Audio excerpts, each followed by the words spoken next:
Japan. Culture and tradition. Japan is famous for having one of the richest and most interesting cultures in the world. Many of the country's ancient practices and traditions are still intact today, helping to shape Japan's unique lifestyle and global perception.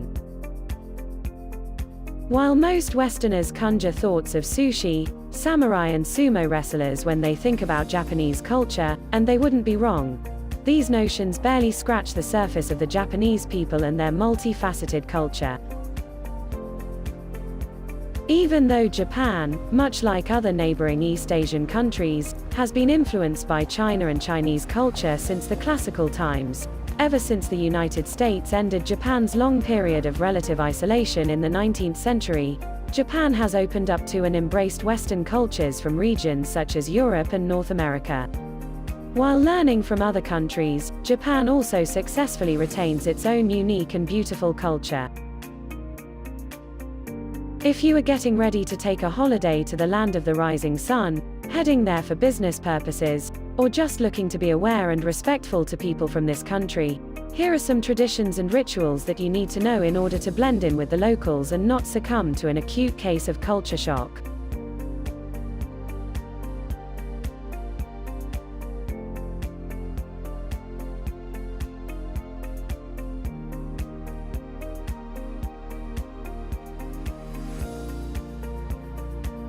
Enjoy festivities in Japan.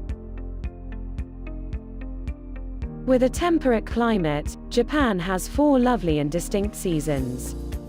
These seasons, together with regional differences across the archipelago, have given birth to various local cultures, customs, as well as matsuri, or festivals, in Japan.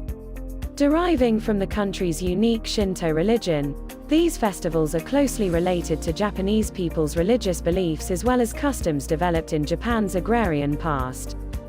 Festivals, apart from a few exceptions, are usually clustered around traditional holidays. Most began in order to celebrate, or to pray for, good harvests. They often feature grand processions as well as local festival markets. As the festive atmosphere fills the air, people's enthusiasm and excitement soars.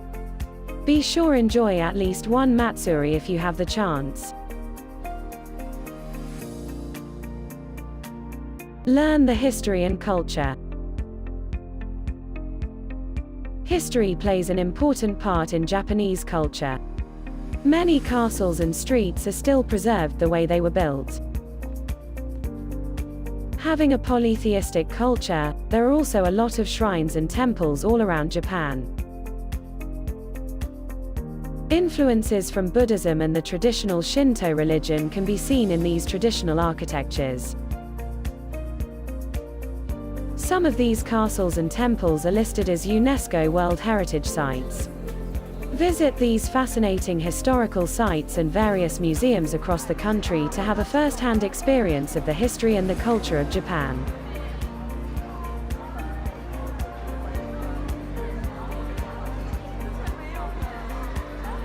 Temples and shrines.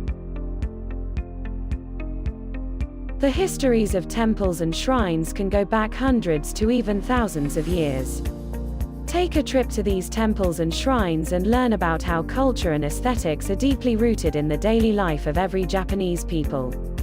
Used to be imperial capitals of Japan in different historical periods, Kyoto and Nara are both ancient cities with rich history and culture.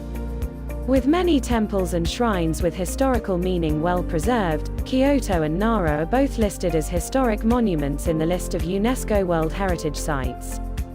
For example, the Buddhist temple Byodo-in in Kyoto is part of the design of Japanese 10-yen coin, and the phoenix of the Hall of Phoenix in Byodo-in is also printed on every 10,000 yen note in Japan.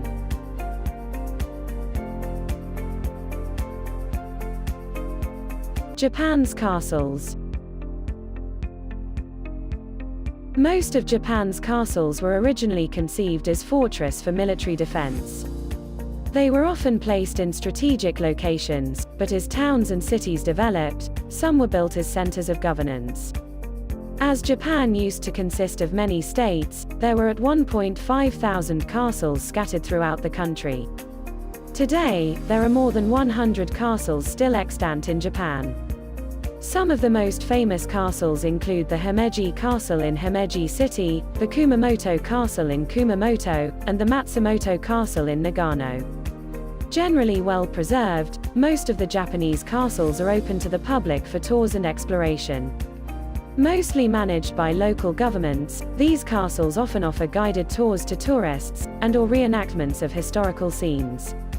At some of the castles, you might even have a chance to dress up as princesses, lords, warriors or ninjas. Summer festivals, fireworks. Summer festivals are another fun and exciting Japanese tradition that kids can enjoy too. Japanese fireworks are some of the most elaborate and colorful in the world. They develop new types of fireworks every year, and the fireworks festivals are a summer tradition from long ago. This is an event where you can enjoy wearing a yukata, too. There are fireworks held almost every weekend from the end of July to the end of August, and thousands of people gather at these festivals. It's very difficult to navigate these crowds or know the best place to see the fireworks from, so I really recommend requesting a tour and having a local guide take you there and back to your hotel. The trains, the station nearest the event, and the streets will be crammed with people before and after the fireworks, so it's really easy to get lost. However, you cannot really experience a Japanese summer without seeing the fireworks. You can also enjoy the Japanese food culture by trying all the different kinds of street food they sell at the food stands at these festivals. The usual stands are for fried noodles, fried chicken, and takoyaki, fried batter balls with octopus in them. They're delicious.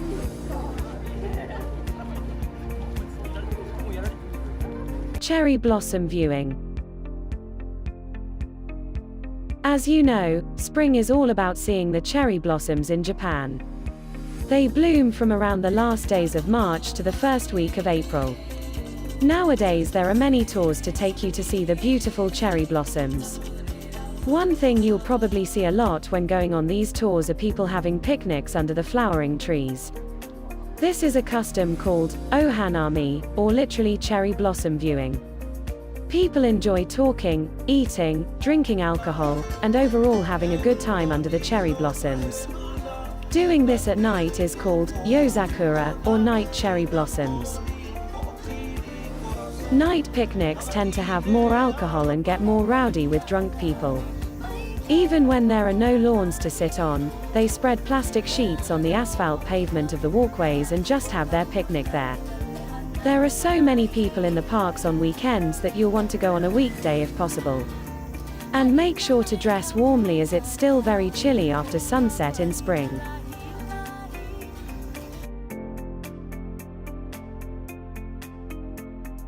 There are many more types of Japanese traditions and culture that you'll experience in Japan. One typical aspect of Japanese culture that you will see often is bowing. The Japanese bow to say hello or welcome, to say goodbye or come again, to say thank you, to say grace before a meal, to pray at a shrine, etc. You'll probably be bowed to at least once a day while in Japan. You don't have to bow back, but giving back a little bob of your head is proper etiquette and will show that you see or you hear them. Another thing you will hear a lot is the word irashimasu, which means welcome. The store or restaurant staff will say this every time a person comes in. It's the norm in Japan, so don't be surprised when they all say or, according to the type of store, shout it out together at you. There are also Japanese cultural traditions that you can experience and enjoy together with the local people. These are mostly seasonal events that can be enjoyed anywhere in Japan.